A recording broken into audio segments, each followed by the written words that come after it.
Assalamu alaikum, I'm Aisha and you're watching Samaa News. Here are today's headlines. The security forces have neutralized 9 Tehrik-e-Taliban terrorists in 2 intelligence-based operations in Khyber Pakhtunkhwa. According to the ISPR, 4 Indian-sponsored militants were neutralized in Dera Ismail Khan and 5 in Bannu during separate firefights. Weapons were recovered while sanitization operations are continuing. The operations come amid a surge in militant attacks and growing concerns over cross-border terrorism linked to Afghan soil. Chief of Defence Forces, Field Marshal Asim Munir, says most TTP fighters infiltrating into Pakistan are Afghan nationals. Addressing an Ulema conference, he said nearly 70% of TTP formations are made up of Afghans, as he questioned Kabul's denial of militant sanctuaries. The Field Marshal rejected extremist narratives and stressed that jihad can only be declared by the state. He also reaffirmed Pakistan's resolve to defend its people and sovereignty. US President Donald Trump is preparing for a more aggressive immigration crackdown in 2026, with billions in new funding, including by raiding more workplaces, even as backlash builds ahead of next year's midterm elections. Trump has already surged immigration agents into major US cities, where they swept through neighborhoods and clashed with residents. While federal agents this year conducted some high-profile raids on businesses, they largely avoided raiding farms, factories, and other businesses that are economically important but known to employ immigrants without legal status.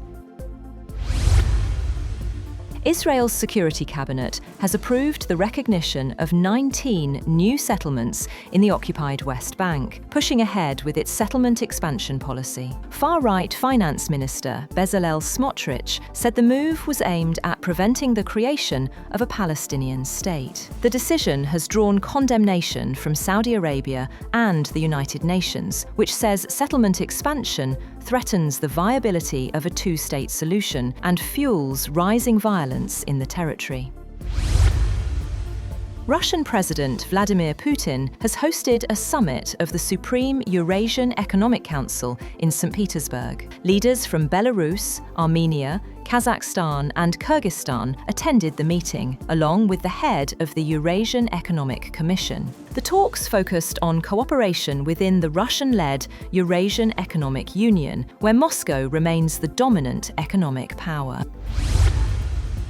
Russian President Vladimir Putin's top foreign policy aide has said that changes made by the Europeans and Ukraine to US proposals for an end to the war in Ukraine did not improve prospects for peace. The US drafted proposals for an end to the nearly 4-year-old war, leaked to the media last month, raised European and Ukrainian concerns that they were tilted too far in Russia's favor. Kremlin foreign policy aide Yuri Ushakov told reporters in Moscow that the European and Ukrainian changes would not improve the chances of peace.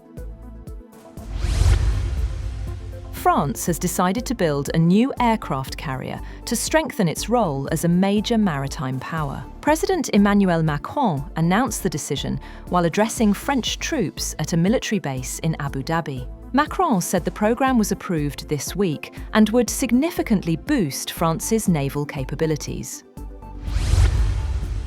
Australia's Prime Minister Anthony Albanese has ordered a review of police and intelligence services following a deadly shooting on Sydney's Bondi beach that left 15 people dead. Albanese said the government would examine whether security agencies have the powers, structures, and information sharing arrangements needed to keep Australians safe. The incident occurred on December 14th during a Hanukkah celebration. One alleged gunman was killed by police at the scene, while his son remains under police guard in hospital and faces multiple charges, including terrorism and murder.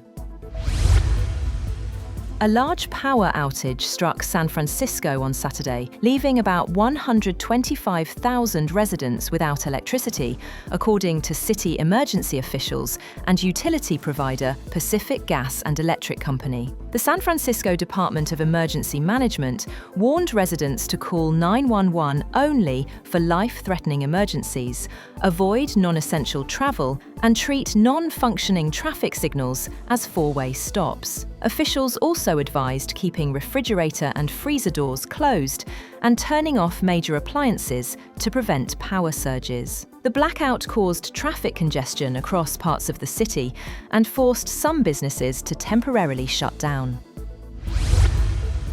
At least 11 people have been killed and several others wounded after armed men opened fire at a licensed tavern in the Beckersdale township near Johannesburg. The attack occurred just before 1 a.m. local time, when about 12 suspects arrived in vehicles and shot at patrons before fleeing the scene. Police have launched a manhunt for those responsible. The United States has intercepted an oil tanker in international waters off the coast of Venezuela, Homeland Security Secretary Kristi Noem confirmed, days after President Donald Trump announced a blockade on all sanctioned oil tankers entering or leaving the country. It marks the second such interception in recent weeks, as the US ramps up military presence in the region. Noem said the tanker had last docked in Venezuela, stressing that Washington would continue targeting illicit oil shipments used to fund narco-terrorism. Mitchell Starc claimed 3 wickets as Australia wrap up an 82-run victory on Day 5 of the third Ashes Test at Adelaide Oval, securing an unassailable 3-0 lead in the series. Chasing a world record 435, England fought into the second session, but were bowled out for 352, with Scott Boland taking the final wicket. The loss marks England's 4th straight Ashes defeat in Australia after just 3 tests, extending their poor run to 16 losses in their last 18 matches down under. Pakistan have crushed arch-rivals India by 191 runs to win the Under-19 Asia Cup final in dominant fashion. Opener Sameer Minhas smashed a record 172, powering Pakistan to 347. India collapsed for just 156 as Ali Raza led a ruthless bowling attack. The win sealed Pakistan's biggest ever margin of victory in an Under-19 Asia Cup final. That's all for now. For more updates, visit www.samaa.tv. Thank you for watching Samaa News.